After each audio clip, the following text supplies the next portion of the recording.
Hi friends, രഞ്ജിയാണ്. ഞാനൊരു financial wellness പ്രോഗ്രാമായിട്ട് ബന്ധപ്പെട്ടുള്ള യാത്രയിലാണ്. അപ്പോൾ ചെറിയൊരു സമയമുണ്ട്.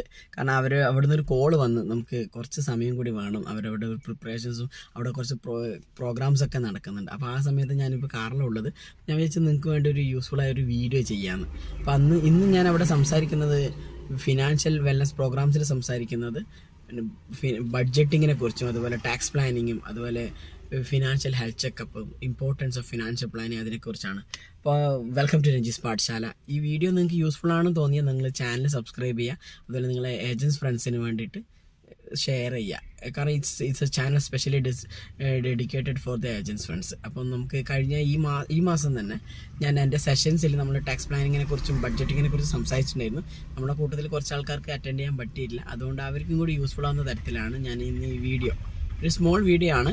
അപ്പോൾ നമുക്ക് പെർഫെക്ഷൻ അല്ല, കാരണം നമുക്ക് രണ്ട് രോഗങ്ങളാണ് ഉള്ളത്. ഒന്ന് പെർഫെക്ഷനിസം, ഒന്ന് പ്രൊക്കാസ്റ്റിനേഷൻ ആണ്. അപ്പോൾ നമ്മളെപ്പോഴും ഒരു പെർഫെക്ഷനാണ് നോക്കുക. Never look for the perfection. കാരണം നമ്മളെപ്പോഴും ഇമ്പ്രൂവ്മെൻ്റ് ആണ്, അതാണ് ശ്രദ്ധിക്കേണ്ടത്. സോ നമ്മുടെ ബഡ്ജറ്റുമായിട്ട് ബന്ധപ്പെട്ടിട്ടാണെങ്കിൽ നമ്മൾ ആദ്യം GDP നോക്കിക്കഴിഞ്ഞാൽ നമുക്ക് 4 ലിവേഴ്സാണ് ഉണ്ടാകും. നമ്മുടെ രാജ്യത്തിൻ്റെ GDP 60% ഡിപ്പെൻഡ് ചെയ്യുന്നത് നമ്മുടെ കൺസ്യൂമർ സ്പെൻഡിങ്ങിൻ്റെ മുകളിലാണ്. 4 ലിവേഴ്സ് ഓഫ് GDP എന്താ വരുന്നത് വെച്ചാൽ നമ്മൾ കൃത്യമായിട്ട് നോക്കിക്കഴിഞ്ഞാൽ കൺസ്യൂമർ സ്പെൻഡിങ് ഉണ്ടാവും, അതുപോലെ തന്നെ ഇൻവെസ്റ്റ്മെൻറ്റ്സും നെറ്റ് എക്സ്പോർട്സും അതുപോലെ ഗവൺമെൻറ് സ്പെൻഡിങ്. ഈ 4 കാര്യങ്ങളുടെ മുകളിലായിരിക്കും നമ്മൾ GDP ഡിപ്പെൻഡ് ചെയ്യുന്നത്. ഇപ്പോൾ നമ്മളെ പുതിയ ന്യൂസ് പ്രകാരം നമുക്ക് 12,75,000 വരെയുള്ള ഇൻകം ഏണേഴ്സിന് നമുക്ക് ടാക്സ് അടക്കേണ്ടതില്ല. അപ്പോൾ അവരുടെ കയ്യിലെപ്പോഴും എക്സ്ട്രാ എമൗണ്ടാണ് വരുന്നത്. അവരുടെ സ്പെൻഡിങ് ഹാബിറ്റ്സും സേവിങ് ഹാബിറ്റ്സും കൂടും. സ്പെൻഡിങ് ഓട്ടോമാറ്റിക്കലി കൂടുന്ന സമയത്ത് ഓട്ടോമാറ്റിക്കലി ഡയറക്റ്റ് ടാക്സ് അല്ലെങ്കിൽ ഇൻഡയറക്റ്റ് ടാക്സ് ആയിട്ടും ഗവൺമെൻറ് കയ്യിൽ ഫണ്ട് ഉണ്ടാവും. നമ്മൾ ഇൻഫ്ലേഷനെല്ലാം ബാധിക്കുന്നത് എന്തുകൊണ്ടാണെന്ന് വെച്ചാൽ നമുക്ക് കൃത്യമായിട്ട് മിഡിൽ ക്ലാസിൻ്റെ കയ്യിൽ ഫണ്ടില്ല, അവരെ കയ്യിൽ ചിലവാക്കാൻ ഫണ്ടില്ല. ഇതിനൊരു സൊല്യൂഷനായിട്ടാണ് അവരുടെ കയ്യിൽ കൂടുതൽ ഫണ്ട് അവരുടെ കയ്യിൽ വരിക എന്നുള്ള തരത്തിലാണ് ഗവൺമെൻറ് ഈ ഒരു പോളിസി, ഈ ഒരു നയം കൊണ്ടുവന്നത്.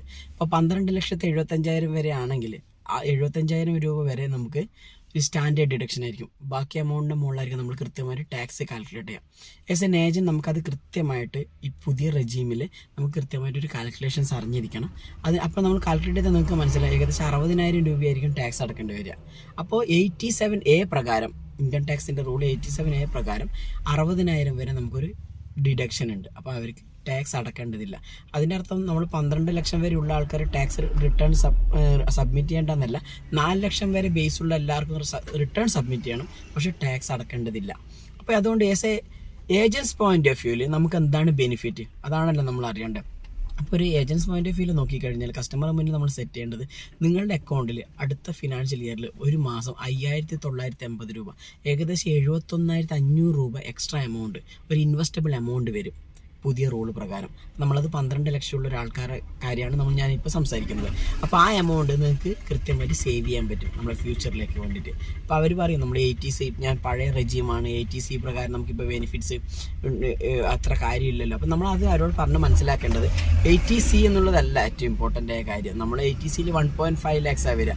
ഇപ്പോൾ നമ്മുടെ ഇൻവെസ്റ്റ്മെൻറ്റും ഇൻകം ടാക്സും 2 തരത്തിലാണ്. ഇപ്പം നമ്മൾ ഇപ്പോഴത്തെ പോയിന്റ് ഓഫ് വ്യൂവിൽ നമുക്ക് അവരോട് പറയുന്ന ഒരു ടാക്സ് എക്സംഷൻസ് ഉള്ളത് മെച്യൂരിറ്റിയിലും അത് ഡിപ്പെൻഡ്സ് ഓൺ 1010Dയിലും അതുപോലെ തന്നെയാണ് ഡെത്ത് ക്ലെയിമിൽ മാത്രമാണ് ടാക്സ് ഫ്രീ ഉള്ളത്. അപ്പോൾ നമ്മൾ അവരോട് കൃത്യമായിട്ട് പറഞ്ഞ് മനസ്സിലാക്കണം. കാരണം നമ്മളൊരു ഇൻവെസ്റ്റ്മെൻറ്റ് ഡിപ്പെൻഡ് ചെയ്യുന്നത് നിങ്ങളൊരു ടാക്സ് ബെനിഫിറ്റ്സിൻ്റെ മാത്രമല്ല, നമ്മളൊരു കുട്ടികളുടെ എഡ്യൂക്കേഷൻസ് ഉള്ളത് ആ സമയത്തുള്ള നമ്മളൊരു ഷുവർ ഇവൻ്റ് ആണ്. അതിനുവേണ്ടി നമ്മൾ കൃത്യമായിട്ട് പ്രിപ്പയർ ചെയ്യുക എന്നുള്ളതാണ്. അതുപോലെ തന്നെയാണ് അതിനുവേണ്ടി നമ്മൾ ആദ്യം മനസ്സിലാക്കണം, അവർക്ക് കൃത്യമായിട്ടൊരു പ്രസൻറ്റേഷൻ കൊടുക്കുന്ന സമയത്ത് നമ്മൾ വെറും പ്രൊഡക്ട്സ് മാത്രം പഠിച്ചാൽ പോരാ. We have to present properly. Present ചെയ്യുന്ന സമയത്ത് നമ്മൾ ശ്രദ്ധിക്കേണ്ടതാണ് പ്രസൻറ്റ് അവർ സെൽഫ് പ്രസൻറ്റേഷനാണ് പ്രൊഡക്റ്റ് പ്രസൻറ്റേഷനൊക്കെ ഏറ്റവും important. How serious we are, അതാണ് ഏറ്റവും ഇമ്പോർട്ടൻറ്റ്. ഞാൻ എൻ്റെ സെഷൻസിൽ എപ്പോഴും പറഞ്ഞു SSS എന്ന് പറയുക. SSS നമ്മൾ സാലറി സേവിങ് സ്കീംസ് അല്ല. We have to be serious, sincere and simple. നമ്മൾ വളരെ കൃത്യമായിട്ട് അവരുടെ വലിയ ജാഗൻസ് ഒന്നും യൂസ് ചെയ്യാതെ കൃത്യമായിട്ട് അവരുടെ മുന്നിൽ പ്രസൻറ്റ് ചെയ്യുക എന്നുള്ളതാണ്. പിന്നെ കമ്മീഷൻസ് പോയിന്റ് ഓഫ് വ്യൂവിൽ നമുക്ക് ഇനി മുതൽ TDS ഡിഡക്ട് ചെയ്യുന്നത് 5% പകരം 2% ആയിരിക്കും കമ്മീഷൻസ് ഡിഡക്ട് ചെയ്യുക. അപ്പോൾ കുറച്ചും കൂടി എമൗണ്ട് ഏജൻസ് ഫ്രണ്ട്സിൻ്റെ കയ്യിൽ വരും. പിന്നെ യൂലിപ്പായിട്ട് ബന്ധപ്പെട്ട് നമ്മൾ പുതിയ ടാക്സ് പ്ലാനിൽ വരുന്നത് എങ്ങനെയാണെന്ന് വെച്ചാൽ നമ്മൾ ഓഫ് കോഴ്സ് 2.5 ലക്ഷം വരെ ഇയർലി പ്രീമിയം ഉള്ളവർക്ക് ടാക്സ് ഇല്ല. അതിന് ശേഷമാണെങ്കിൽ നമ്മൾ സാധാരണ ഇതുവരെ വന്നതിൽ യൂലിപ്പ് പ്ലാനിനെ നമ്മൾ ചെയ്യുന്നുണ്ടെങ്കിൽ നമ്മുടെ യൂലിപ്പിൽ വരുന്ന വരുമാനം നമ്മൾ capital gain income from other source എന്നുള്ളൊരു ഹെഡിലാണ് വരിക. അതേസമയത്ത് ഇനി മുതൽ മ്യൂച്വൽ ഫണ്ട്സിൽ എങ്ങനെയാണോ നമ്മൾ കാൽക്കുലേറ്റ് ചെയ്യുന്നത് അതുപോലെ തന്നെ ആയിരിക്കും. അപ്പോൾ LTCG ആയിരിക്കും ഇനി മുതൽ കാൽക്കുലേറ്റ് ചെയ്യുക. അപ്പോൾ ഇതിനെക്കുറിച്ചുള്ള വളരെ ഡീറ്റെയിലിംഗ് ആയ വീഡിയോ ഞാൻ കമ്മിങ് ഡേയ്സിൽ നിങ്ങൾക്ക് എന്തായാലും ഞാനൊരു പ്രസൻറ്റേഷൻ തരും. കാരണം ഈ ഇത്രയും പറഞ്ഞ കാര്യങ്ങൾ നിങ്ങൾക്ക് മനസ്സിലായിട്ടുണ്ടായിരുന്നു. So thank you very much. And നിങ്ങൾക്ക് വീഡിയോ ഇഷ്ടപ്പെട്ടിട്ടുണ്ടെങ്കിൽ കൃത്യമായിട്ട് സബ്സ്ക്രൈബ് ചെയ്യുക, അതുപോലെ ഷെയർ ചെയ്യുക. Thank you very much. And have a special day. Thank U.